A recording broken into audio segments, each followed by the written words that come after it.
नमस्कार, capital TV देख रहे हैं आप। मैं हूं आपके साथ सोनाली। अग्निपथ योजना को लेकर यूपी में शुक्रवार को भारतीय किसान यूनियन ने संयुक्त रूप से प्रदर्शन किया और इस योजना को लेकर विरोध जताया।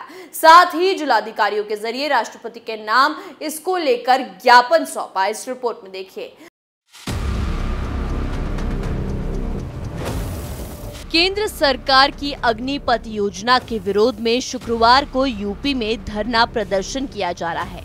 भारतीय किसान यूनियन ने अग्निपथ योजना के विरोध में मेरठ के कलेक्ट्रेट पर धरना दिया।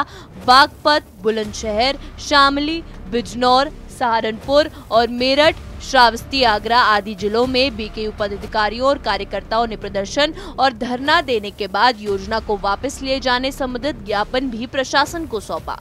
वहीं इस दौरान बीकेयू अध्यक्ष चौहान नरेश टिकैत ने कहा कि सरकार को अग्निपथ योजना को वापस लेना पड़ेगा।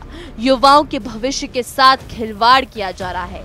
युवाओं को रास्ते से विचलित कर रहे हैं। इससे युवा गलत रास्ते पर चले जाएंगे। सरकार बीकेयू की चुप्पी या इंसानियत को कमजोरी समझ रही है। बीकेयू नेताओं ने ऐलान करते हुए कहा कि अग्निपथ योजना वापस होने तक उनका संघर्ष जारी रहेगा, क्योंकि यहाँ युवाओं और देश के भविष्य का सवाल है। इसलिए सरकार को इस योजना को तत्काल वापस लेना चाहिए। कलेक्ट्रेट परिसर में बड़ी संख्या में पहुंचे भारतीय किसान यूनियन के पदाधिकारी ने अग्निपथ योजना को लेकर केंद्र सरकार को जमकर कोसा। बीकेयू नेताओं ने मांग करते हुए कहा कि अगर सरकार सरकारी नौकरी वालों की पेंशन समाप्त कर रही है तो सांसद और विधायकों की पेंशन भी समाप्त होनी चाहिए। धरने के दौरान वो कार्यकर्ताओं ने काफी देर तक जोरदार नारेबाजी की। इस दौरान कलेक्ट्रेट परिसर में भारी पुलिस बल भी तैनात रहा। किसानों ने कहा कि जवानों की पक्की नौकरी में सीधी भर्ती बंद कर देनी चाहिए। थल सेना और वायु सेना में जो पक्की भर्ती की प्रक्रिया शुरू हो चुकी थी उसे भी रद्द कर दिया जाए। अब से सेना में भर्ती सिर्फ 4 साल के कॉन्ट्रैक्ट की नौकरी के जरिए होगी। अग्निवीर नामक इन अस्थायी कर्मचारी को न तो कोई रैंक दी जाएगी, न ही 4 साल के बाद कोई पेंशन।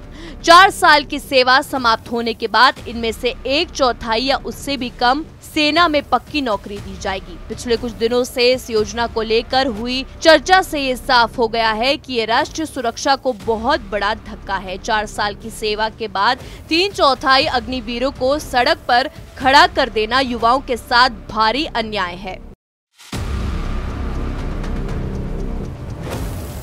देश भर में अग्निपथ को लेकर विरोध कर कुछ लोग अपनी राजनीति साधने की कोशिश कर रहे हैं, लेकिन सरकार ने भी साफ कर दिया है कि वो इस योजना को वापस नहीं लेने वाली है। वहीं जो युवा इसके फायदे समझ चुके हैं वो अग्निपथ के जरिए भर्ती के लिए तैयारी करने में जुट गए हैं। इस रिपोर्ट में मेरे साथ इतना ही। तमाम खबरों के लिए देखते रहिए कैपिटल टीवी। नमस्कार।